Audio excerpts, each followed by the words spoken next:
Alright, welcome back guys. In this video, you will learn how to match two images together during compositing inside Photoshop. This is what you will be learning. As you can see, I have this image on the canvas. It is mostly made of warm colors. My intention is to cut this lady from this background and place her onto this other background. And as you can see here, the colors here are cool colors. So we are going to learn how to match warm colors and cool colors together in this little composite. Let's get started.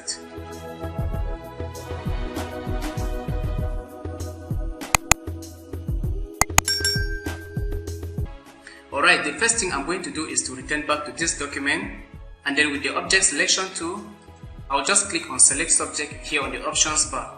Now once the selection has been established, you can spend some time to refine it.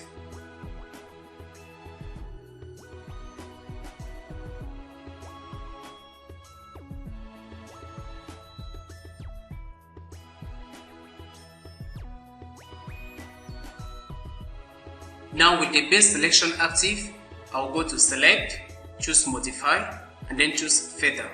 The reason I'm choosing the feather value is so that I can add some softness around the edges. A feather radius of 0.5 will work just fine, so I confirm. Now below the layers panel, I'll add a mask by clicking on this icon. Now with the move tool, I'm going to right click here and convert everything into a smart object. The reason I'm converting into a smart object is so that I can be able to scale the image up and down without losing any pixels. Then I'll just grab the image and I'll move it onto this other document. When I see the plus sign on the canvas, I let go of the mouse. Here it is, and it appears to be too big. Because we converted it into a smart object, I can be able to press Ctrl T and just scale it down.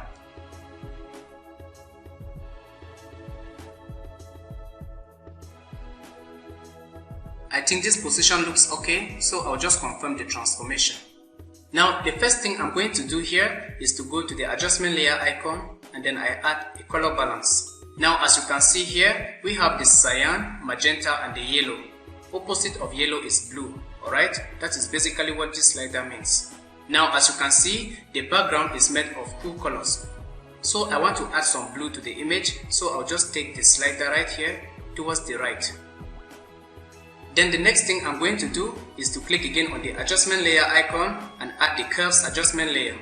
And as you can see here, we have different types of eyedropper tools which I'll cover in the future, but for now, just select the one at the bottom. I'm going to use this eyedropper tool to sample the brightest spot right here, and this is the result we get. No problem, let's just minimize this, and again, let's go on the adjustment layer icon, and this time, let us add a color lookup table. Let's click on this drop down, and as you can see, we can pick different custom presets from here. The one I'm interested in for cool colors is this one right here, the Crisp Winter. If you are doing the opposite, which is warm color, you can choose the Crisp Warm, which works actually well. I'll just choose this one, and this is the effect we have on the screen. Now the next thing I'm going to do is to hold the shift key and then click here, then press Ctrl plus G to group all those adjustment layers. I'll just rename them to adjustments and then reduce the opacity. Because we have adjustment layers, we can always go back and make some changes. But for now, I'll just make sure the layer with the lady is selected. In fact, let's actually rename it to lady. Then with this layer selected, I'll come here and choose the levels adjustment layer. Now I want to remove the blurriness of the image, so I'm going to come to this value right here and just input 28 there. As you can see, this is how everything looks right now. Now if it looks too dark, I can just click on the adjustments I made, and why not take up the opacity. Now if everything looks too dark, just double click on the levels adjustment layer icon right here or the thumbnail to reveal this panel, and then you can play just ever so slightly with this slider, just like so. Now this looks so beautiful. Now the next thing I might also do is to play with the adjustments I made here. So let's take the opacity up just so slightly like so. Now as you can see, everything looks nice and balanced. There are so many other adjustments we can add, but I think this looks good. Just so we see the before and after, I'm going to hold the Alt key, that will be the Option key, and just click on this eye beside the latest layer. So this is how the image looked. As you can see, very dull, and this is how it looks now with all those adjustments. I think let's click here and adjust the opacity a bit, just like so. Now if I zoom in towards the portion of the head right here, you can see that we have some highlights going on here. To fix the highlight, let's select the layer with the lady and simply add a mask to it by clicking on this button.